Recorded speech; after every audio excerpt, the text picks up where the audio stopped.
A'udzubillahi minasyaitonirrajim. Aku berlindung kepada Allah dari godaan syaitan yang terkutuk. Bismillahirrahmanirrahim. Dengan nama Allah yang Maha Pengasih lagi Maha Penyayang. Surah An-Nur ayat 59 sampai 51. Wa idza, dan ketika balagul atfal, telah sampai anak-anak minkum dari kalian al-huluma, bermimpi. Maksudnya sampai akil balik. Anak-anak kita ini sudah akil balik. Bermimpi ini tanda, salah satu tanda dia sudah balik, mimpi basah.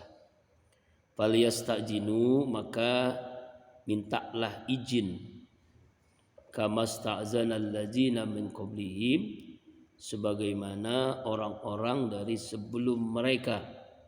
Maksudnya orang-orang yang sudah dewasa.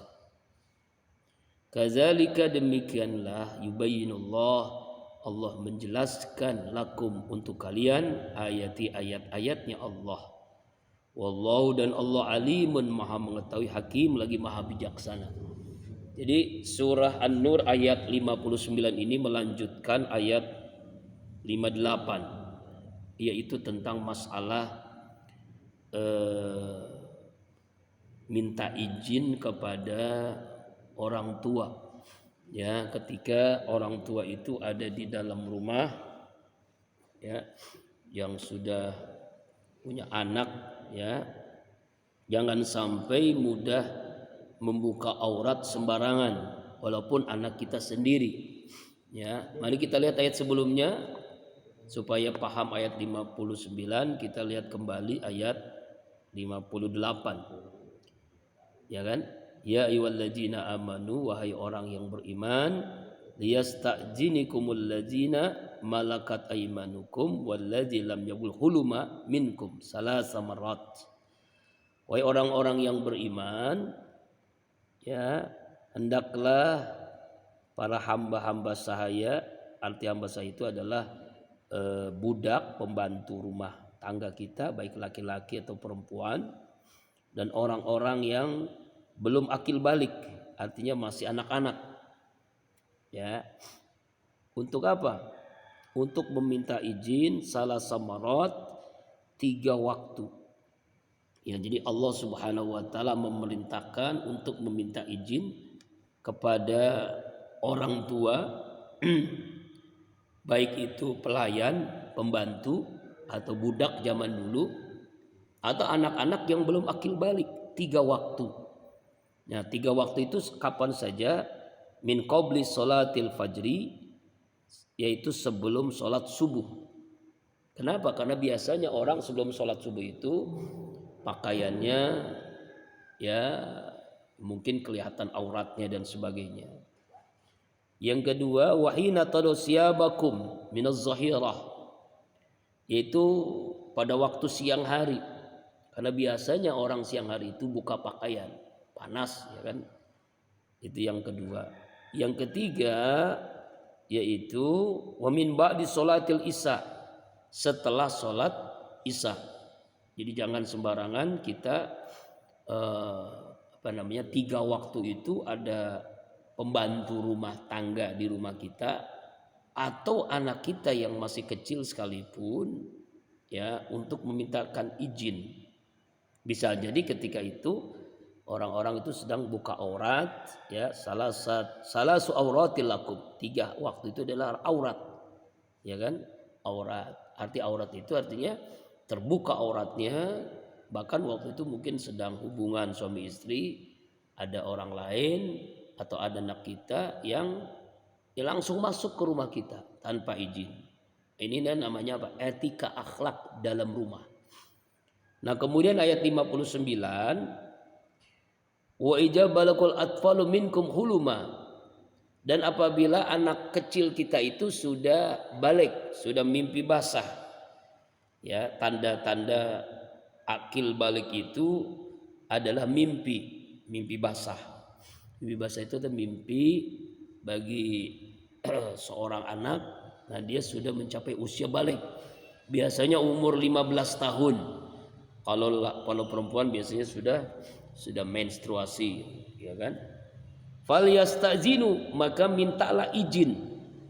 Minta izin ini bukan hanya 3 waktu saja, yaitu sebelum sholat subuh, ketika siang hari, atau setelah sholat isya.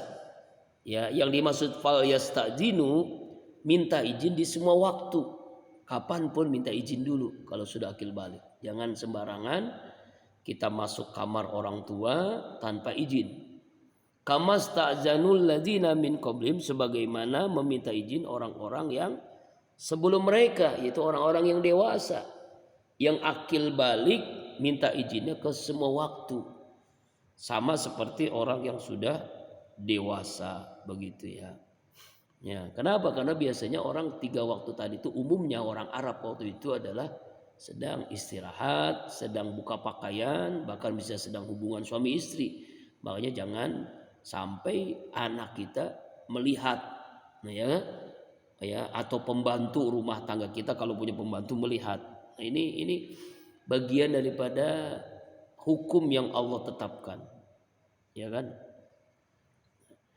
Dalam sebuah hadis, Yahya bin Abi Katsir mengatakan, apabila seorang anak masih belum balik, maka dia pun harus minta izin gitu dalam 3 waktu.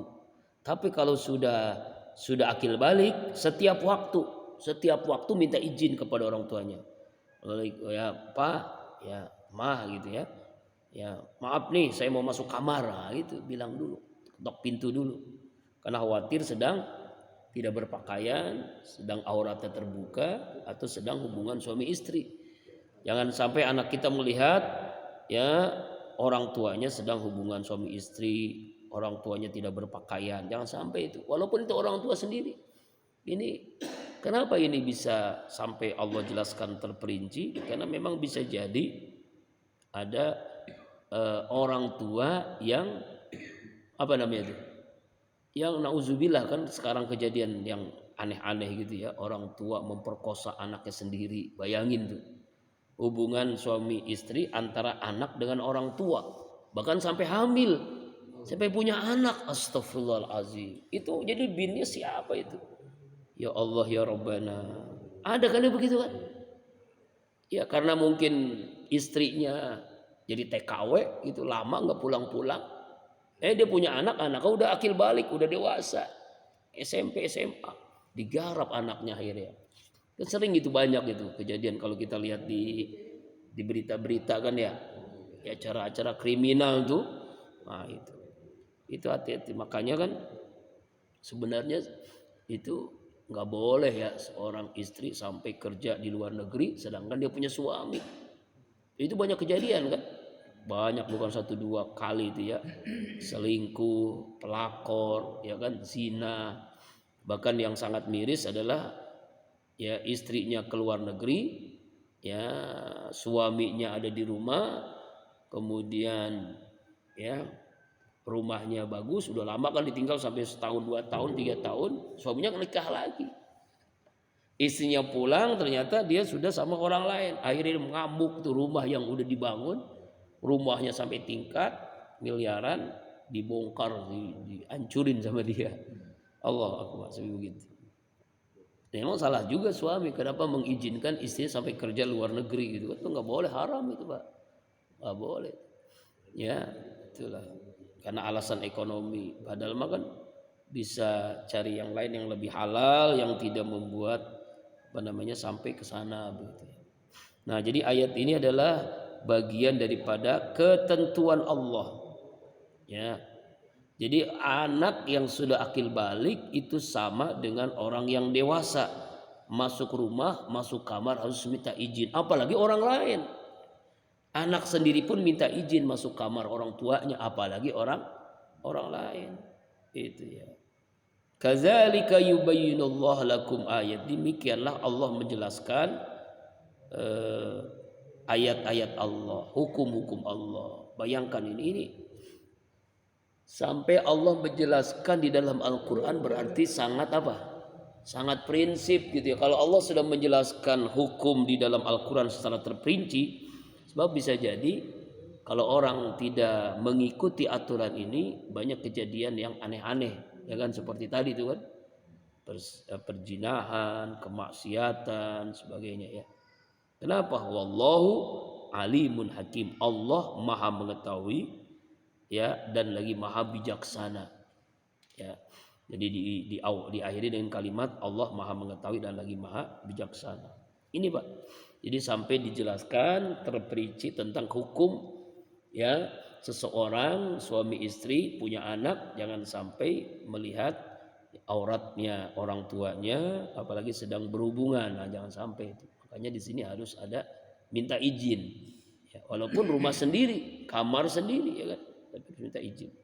Ini bagian daripada etika, akhlak. Ya, hukum yang Allah jelaskan. Kemudian ayat 60. Hari ini cuma 3 ayat ya. Cuma 61 ini panjang nanti. 60. Wal qawaidu minan nisa, dan qawaid dan orang-orang yang tua minan nisa dari wanita. Maksud qawaid itu adalah orang yang sudah menopause. Apa itu menopause? Tidak haid lagi, tidak hamil lagi. Menopause ya benar ya? Iya, nenek-nenek gitu kan, nenek-nenek yang sudah tidak haid lagi, yang tidak mungkin hamil lagi. Mungkin umurnya sekitar 60-70 ya. Sekitar 60-70 tahun itu dia tidak haid lagi dan tidak hamil ya. Orang kalau nggak ada haid nggak ada hamil kan ya. Nggak haid lagi dia. Apa namanya kalau kita namanya apa tuh? Udah baki. Ya udah baki. Ah, udah baki. Ini namanya qawaid minan nisa. Ya, aki nenek-nenek yang sudah baki. Ya, kalau laki-laki nggak ada bakinya Pak. Laki-laki walaupun sudah umur 80 tahun sekalipun dia bisa nikah dengan gadis. Lah iya kan ada sering kejadian dan bisa punya anak. Ya karena masih produktif. Ya kan laki-laki kan nggak ada headnya. Nggak ada. Kan sering kejadian kan ada kan. Aki-aki nikahin seorang gadis umurnya 17 tahun. Nggak apa-apa. Karena masih bisa menghamili. Iya, kalau wanita, nenek-nenek udah nggak bisa. Kan itu udah baki namanya. Wal qawaidu minan orang tua dari wanita yang tidak lagi haid, tidak lagi hamil. Allati la yarjuna, yang tidak mereka inginkan menikah lagi. Jadi kalau nenek-nenek kan ya nggak mungkin mau nikah lagi ya. Tidak mau menikah lagi. Falaisa alaina junahun, maka tidak ada dosa atas mereka. Maka tidak ada atas mereka junahun dosa. Tidak dosa nenek-nenek ayyadna siyabahunna untuk menanggalkan pakaian luar mereka. Ghaira mutabarrijatin bizina, tanpa menampakkan perhiasannya. Jadi kalau dulu di orang Arab itu Pak, pakaian itu ada double, pakaian dalam, pakaian luar. Ya, pakaian dalam, pakaian luar. Tetap berpakaian tapi pakaian dalamnya jangan dibuka. Jadi yang dibuka itu hanya pakaian luar. Begitu. Ya kan, pakaian dalam, pakaian luar. Ya mungkin termasuk kaosnya, kemudian BH-nya masih tetap pakai. Jadi jangan polos. Ya. Jadi menanggalkan pakaian luarnya tanpa mutabarrijatin bizina, tanpa menampakkan perhiasannya. Perhiasan itu artinya ya dadanya, payudaranya dengan kemaluannya. Artinya benar-benar tertutup tetap walaupun menanggalkan pakaian, hanya kelihatan rambutnya. Rambutnya udah putih semua kan. Nah, hanya itu. Itu junahun, tidak dosa, tidak berdosa. Ya, kalau masih haid dosa, Pak. Tapi kalau sudah nenek-nenek enggak dosa dia. Ya. Wa ayyastafifna khairul lahunna. Dan kalau nenek-nenek itu menjaga kehormatannya, khairul lahunna, itu lebih baik. Kalau tetap pakaiannya sama, artinya dia tidak menanggalkan pakaian, itu lebih baik. Ya, walaupun kepada anak sendiri, keluarga sendiri, kalau dia tetap berpakaian rapi, itu khairul lahunna, itu lebih baik. Ya, arti lebih baik itu dia mendapatkan pahala dengan menjaga kehormatannya walaupun sudah baki, sudah tidak haid lagi, sudah tidak hamil lagi. Ya kan ini. Ini juga bagian daripada ketentuan Allah Subhanahu wa taala. Wallahu samiun alim. Allah Maha mendengar lagi Maha mengetahui. Jadi ayat 60 ini tentang hukum ya ketentuan Allah kepada wanita yang baqi, wanita yang menopause, yang tidak mungkin dia hamil lagi, tidak haid lagi, sudah nenek-nenek ya, sudah jadi nenek-nenek ya gitu ya. Ini di dalam ketentuan ini Allah menjelaskan ya, dia tidak berdosa ayyadna siyabahunna, ya menanggalkan pakaian luarnya tanpa menampakkan perhiasannya. Tetap perhiasannya dijaga walaupun dia menanggalkan pakaian luarnya. Begitu. Ya. Artinya dibolehkan. Hukumnya boleh, nggak dosa. Tapi kalau dia tetap menjaga dengan pakaian seperti wanita dewasa yang lainnya, artinya seperti yang muda-muda gitu ya, artinya bukan nenek-nenek, bukannya baki, sama seperti orang dewasa lainnya, dia menjaga, dia nutup auratnya sama gitu ya, pakai jilbabnya, pakai pakaian longgarnya, pakai ya pokoknya rapet gitu, khairul lahunna, itu lebih baik. Namanya khairul lahunna itu berarti mendapatkan pahala yang lebih, ya mendapatkan pahala yang berlipat ganda bagi seorang yang sudah nenek-nenek tadi berpakaian ya rapi seperti orang yang masih ada haid, yang masih ada bisa hamil lagi. Inilah namanya ketentuan Allah. Bayangkan ya, subhanallah, Allah sampai merinci ketentuan yang mungkin kita selayang pandang. Ternyata Al-Quran itu sampai memerinci ketentuan seorang yang sudah baki ini, ya kan ya. Jadi kalau ada nenek-nenek misalnya dia buka jilbabnya, nah itu nggak dosa ya Pak ya, nggak dosa, tidak berdosa, ya. Tetapi memang tidak berdosa di sini ya bagi keluarganya sebenarnya. Tapi kalau bagi orang lain tetap wajib ditutup, ya wajib ditutup. Yang kita salut kepada wanita-wanita Palestina tuh, Gaza tuh kan, dia itu tetap berjilbab walaupun tetap tutup aurat walaupun ketika mau tidur. Ketika ditanya wanita-wanita Palestina Gaza itu, ditanya itu, kenapa Anda ukhti tetap berpakaian rapi padahal mau tidur? Apa jawabannya? Nah, ketika nanti ada bom, ya kan, ketika ada peluru lalu saya tertembak ketika tidur, saya tetap menutup aurat, masih tertutup aurat saya, tidak dilihat oleh orang-orang lain. Nah itulah hebatnya, karena kekuatan iman itulah yang membuat tetap dia menutup aurat walaupun ketika tidur, karena khawatir kan, ya namanya orang tidur lalu mati, meninggal dunia karena ada bom, ya kan. Nah karena dia menutup aurat dijaga oleh Allah, masya Allah. Nah itulah sampai begitu Pak. Allah akbar. Sekarang sudah 27.000 orang lebih yang meninggal, yang syahid Pak. Aduh, saya tuh ngelihat kota-kota yang dibunuh itu, ya Allah, itu kepala sampai pecah, badan sampai ya namanya bom kan. Ya Allah, nggak tegang liatin. Ada kalau di video di grup WhatsApp itu melihat orang-orang yang korban bom, kebengisan Zionis Israel laknatullah itu luar biasa. Makanya kita selalu doa terus, kunut nazilah, pokoknya terus sampai merdeka Palestina. Wah, jahatnya luar biasa. Udah genosid ya, udah genosid yang dilakukan oleh Israel ini udah di luar batas kemanusiaan ya.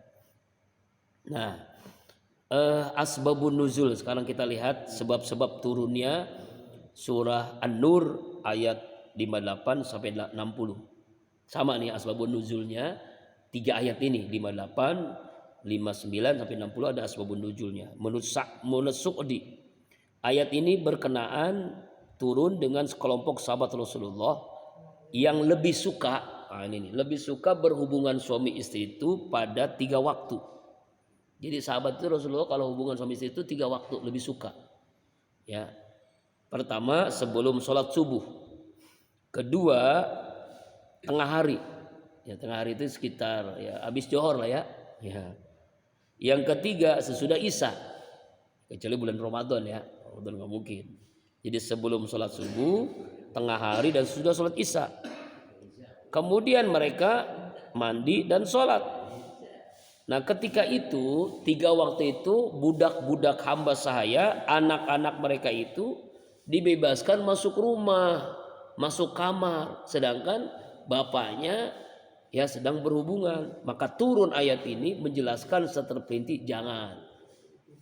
Jadi harus ada izin, harus ada etika, harus ada akhlak ya tentang bagaimana ya seseorang anak kita jangan sampai keluar masuk kamar kita tanpa izin kita. Ya, inilah pentingnya namanya etika akhlak, ya ketentuan Allah. Wallahu samiul alim, dan Allah Maha mendengar lagi Maha mengetahui apa yang kita lakukan. Ayat yang terakhir 61. Panjang nih 61 ya. Laisa 'alal a'ma, tidak ada dosa bagi orang yang buta. A'ma itu orang yang buta. Harajun, tidak ada dosa ya. Tidak ada dosa bagi orang yang buta. Wala alal a'raji, dan yang kedua tidak juga berdosa atas orang yang pincang. Harajun, tidak ada dosa bagi orang yang pincang. Wala alal maridi, dan harajun, dan juga tidak ada dosa bagi orang yang sakit. Buta, pincang, sakit. Wala ala anfusikum, dan juga tidak ada dosa bagi diri kalian sendiri. Antakulu, kalian makan, min buyutikum, dari rumah-rumah kalian, au buyuti abaikum, atau rumah ayah-ayah kalian, au buyuti ummahatikum, atau rumah ibu-ibu kalian, au buyuti ikhwanikum, atau rumah saudara laki-laki kalian, au buyuti akhwatikum, atau rumah-rumah saudara wanita kalian, kakak adik ya, kakak adik empok kita ya, au buyuti a'mamikum, atau rumah saudara laki ayah kalian, apa namanya itu, paman ya, paman kalian, encang. Au buyuti ammatikum, atau rumah-rumah saudara wanita kalian, bibi encing kalian. Au buyuti akhwalikum, atau rumah-rumah saudara laki-laki kalian, saudara laki-laki ibu kalian, saudara laki ibu-ibu kalian, apa namanya itu ya, sama juga ya, paman juga ya, saman juga. Au bitu khalatikum, atau rumah-rumah saudara wanita ibu kalian. Ya, saudara wanita ibu kalian. Ya, bibi ya. Au ma malaktum, atau rumah yang kalian telah miliki, mapati kunci-kuncinya. Au sodikikum, atau rumah teman-teman kalian, teman akrab kalian. Laisa alaikum junahun, tidak ada atas kalian dosa, antakulu jami'an, untuk kalian makan jamin semuanya, au astatan, atau sendiri-sendiri, atau makan bareng-bareng, atau makan sendiri-sendiri. Ya, ini apa maksudnya nih? Sampai di situ dulu. Ini namanya ketentuan lagi.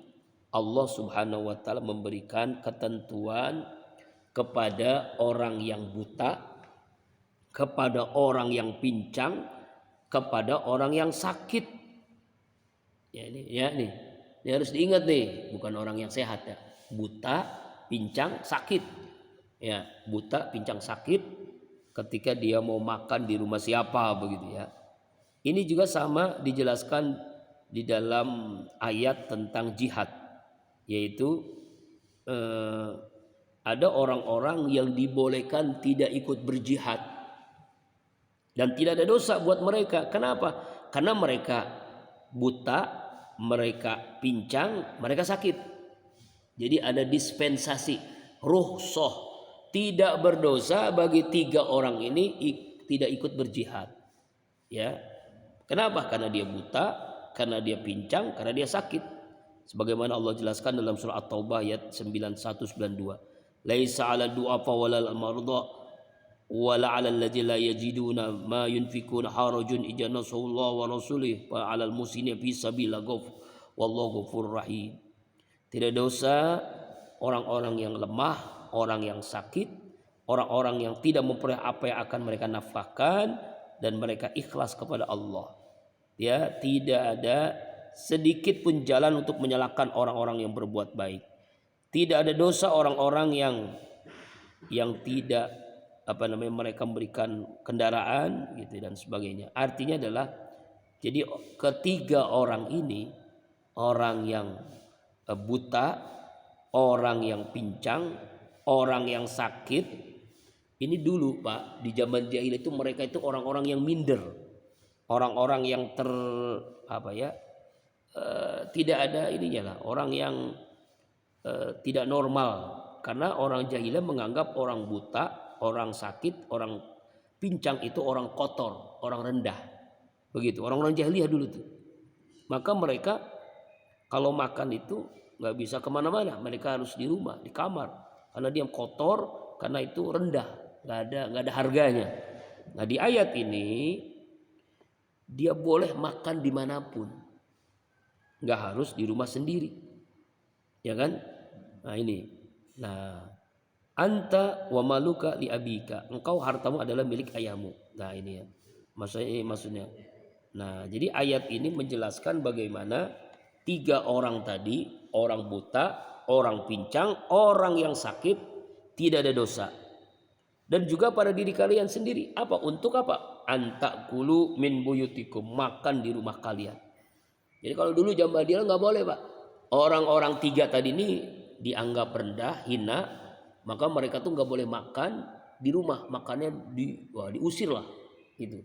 Nah ayat ini turun menjelaskan bagaimana ya tiga orang ini boleh dimakan di rumah, boleh makan di rumah ayahnya, ya kan? Buyuti abaikum au buyuti ammatikum, boleh makan di rumah ibunya, au buyuti ikhwanikum, boleh makan di rumah saudara laki-lakinya, ya saudara laki-laki, abang atau adik, au buyuti akhwatikum, saudara perempuan, empoknya, adiknya, au buyuti amalikum, saudara laki-laki seayahnya, ya paman, buyuti ammatikum, bibinya, au buyuti akhwalikum, ya omnya, au buyuti khalatikum, tantenya, boleh itu. Au ma malaktum mafati, atau rumah yang kalian miliki, maksudnya rumah yang kontrakan, villa, boleh itu yang mafati, kuncinya itu yang memang diserahkan kepada mereka. Au sodikikum, atau rumah teman-teman kalian, boleh. Kalau dulu orang yang buta, pincang, sakit ini hina, rendah, nggak boleh makan di rumah, makannya di mana tahu, pokoknya diusir gitu ya. Sampai begitu nih, masya Allah. Nah turun ayat ini, ya makan dimanapun boleh, begitu, masya Allah. Bayangkan ya orang-orang jahiliyah melarang orang yang sakit, orang yang buta, orang yang pincang makan di rumah. Dilarang tuh. Dia makannya diusir di mana, pokoknya cari sendiri. Astagfirullah. Karena dianggap apa? Hina, rendah. Enggak ada harganya begitu ya. Nah, turun Al-Qur'an. Allah angkat kedudukan, sama aja kan. Kan dalam hadis apa? Innallaha la yanzuru ila suwarikum wala ila ajsamikum wala ila amwalikum. Sesungguhnya Allah tidak melihat ya wajahmu, tidak melihat fisikmu. Allah nggak lihat tuh, mau ganteng, mau jelek, mau cantik, mau jelek, ya, mau kulit sawo matang, mau hitam, mau kulit sawo busuk, mau apapun nggak dilihat oleh Allah. Mau yang pendek, mau yang gemuk, mau yang tinggi, mau krempeng, mau yang penyakitan, Allah nggak lihat. Allah nggak lihat itu. Yang Allah lihat apa? Walakin yanzuru, akan tetapi yang Allah lihat adalah ila amwalikum wa qulubikum, ila qulubikum, yang Allah lihat itu hati dan amal. Yang dilihat oleh Allah adalah hati dan amal. Jadi sama aja di hadapan Allah tuh sama. Orang yang normal, orang yang buta, orang yang sakit, bahkan orang yang orang yang pincang sama di hadapan Allah. Artinya tidak dihinakan dalam Al-Quran ini sampai diangkat oleh Allah. Dulu ada sahabat yang buta minta izin kepada Allah, minta izin kepada Rasulullah. Dia sholatnya di rumah, nggak mau sholat di masjid. Ya, kenapa? Karena dia buta. Ya Rasulullah, saya ini kan buta, apakah tetap wajib ke masjid sholat berjamaah? Nah Rasulullah balik tanya, apakah kamu mendengar azan? Kalau azan saya dengar. Nah itu karena kamu dengar azan maka kamu pun wajib sholat berjamaah di masjid, sampai gitu Pak. Jadi orang buta sekalipun sholatnya wajib di masjid. Ini orang buta. Nah kalau di kita itu tetangga masjid nggak mau ke masjid, padahal dia bisa melihat gitu ya. Buta ya, buta anunya, ya buta hatinya. Aduh. Begitu Pak tuh. Jadi sampai begitu. Jadi nggak ada alasan. Nggak ada alasan melaksanakan syariat Allah. Inilah Allah angkat kedudukan orang-orang yang dianggap hina di zaman jahiliyah. Allah angkat di ayat ini. Tuh, kedudukannya sama. Mau makan dimanapun boleh, nggak harus di luar gitu. Sama dengan zaman dahulu Pak, orang wanita yang sedang haid itu dianggap kotor semuanya, segala-galanya kotor. Itu nggak boleh, itu sama suaminya dipegang juga nggak boleh. Pokoknya kotor, dianggap kotor. Orang yang haid itu kotornya benar-benar kotor gitu, dihinakan, dikucilkan. Ya tuh saya begitu. Enggak lah, Islam itu nggak begitu. Ya tuh Masya Allah, Islam mengangkat derajat orang yang ya, bahkan mendapatkan dispensasi kan. Orang yang sedang haid itu tidak boleh tidak boleh sholat, ya kan, nggak sholat, libur sholat, tidak boleh puasa, tidak boleh tawaf, tidak boleh menyentuh Al-Quran, tidak boleh membawa Al-Quran. Orang yang haid itu sampai begitu Pak. Kenapa? Saking Allah angkat derajatnya. Kalau dulu dihinakan, di zaman jahiliyah wanita itu dihinakan, ya, direndahkan oleh orang-orang jahiliyah, diangkat oleh Allah. Bahkan dapat dispensasi, tidak sholat, enak kan? Tidak puasa, tidak boleh tawaf, nggak boleh. Hah? Nah, ini khilafiyah nih. Tapi tidak boleh megang Al-Quran, tidak boleh menyentuh dan membawa Al-Quran. Bagi para penghafal Al-Quran, bagaimana nih penghafal Al-Quran kan ya? Bagi wanita-wanita yang hafal Al-Quran, itu ada yang membolehkan, tapi tetap tidak boleh menyentuh Al-Quran. Tidak boleh membawa Al-Quran. Jadi dia hanya mendengar atau dia menyimak atau dia membaca. Kalau dia memang hafalannya khawatir khawatir hilang, murojaah itu di hadapan gurunya. Tapi tetap tidak boleh menyentuh Al-Quran. Iya, ngaji boleh. Ada yang ngaji dalam pengertian dia mendengar gitu kan ya. Makanya majelis taklim, maka lebih bagus wanita itu ngajinya di majelis taklim, jangan di masjid. Karena kalau di masjid khawatir mengotori masjid. Kalau majelis taklim kan tidak sholat berjamaah gitu kan ya. Ya makanya ada dua, ada majelis taklim, ada masjid gitu. Nah seperti zikir akbar kalau boleh salim boleh, itu wanita haid juga silakan boleh, ya kan. Tapi dia tidak baca, tidak memegang Al-Quran, ya kan? Karena memegang Al-Quran kan zikir kan boleh, majelis taklim boleh, gitu ya. Nah ini jadi ditinggikan derajat oleh Allah. Artinya di ayat ini, walaupun dia buta, walaupun sakit, pincang, tetap boleh makan dimanapun. Laisa alaikum junahun taqulu jami'an ustata. Tidak ada berdosa bagi orang-orang tadi, buta, pincang, dan sakit, untuk makan seluruhnya bersama-sama atau sendiri-sendiri boleh. Memakan bareng-bareng juga boleh, mau makan sendiri juga boleh. Ya, begitu. Jadi boleh ya. Allah akbar wa la ilaha. Nah ini tentang masalah etika akhlak kepada orang-orang yang punya kekurangan. Ya, tuh. Fa idza dakhaltum buyutan, maka apabila kalian memasuki buyutan, rumah-rumah, fasallimu, maka ucapkanlah salam ala anfusikum, untuk kalian sendiri. Nah ini ketika akhlak kita masuk rumah yang tidak ada orangnya. Jadi tidak ada orangnya kita masuk rumah. Ya bagaimana ya bagaimana, tetap nggak kita ucapkan salam di ayat ini? Apabila kalian masuk rumahnya yang tidak ada orangnya, mungkin karena udah lama nggak ditempatin atau memang sengaja dikosongin, tetap kata Allah Subhanahu wa ta'ala, fasallimu, ucapkanlah salam. Tetap ucapkan salam. ala anfusikum, untuk kalian sendiri. Tuh. Jadi salamnya bukan assalamu alaikum tapi assalamu alaina. Gitu. Wa ala ibadillahis salihin. Kalau ada orangnya kan assalamu alaikum. Tapi kalau kita tahu ini rumahnya memang rumah kosong, udah lama enggak ditempatin, ucapannya assalamu alaina. Kenapa kita begitu? Kenapa Allah ajarkan kita tetap ucapin salam kepada rumah yang kosong? Tahiyatan min indillahi mubarakatan thayyibah. Nah, ini nih. Tahiyatan sebagai penghormatan min indillah, dari sisi Allah. Mubarakatan yang diberikan keberkahan, thayyibatan yang baik. Jadi rumah itu jadi berkah dengan kita ucapin salam untuk rumah itu, walaupun tidak ada penghuninya, bisa jadi situ ada jin, makhluk lain kan, atau kita, jadi kita semakin berkah hidup kita. Sampai diajarkan oleh Allah di ayat ini tetap ucapkan salam walaupun tidak ada orangnya rumah itu. Kalau kita tahu memang rumah itu rumah kosong gitu ya, rumah kosong yang tidak ada penghuninya, tetap yang diajarkan oleh Rasulullah, assalamu alaina wa ala ibadillahis salihin.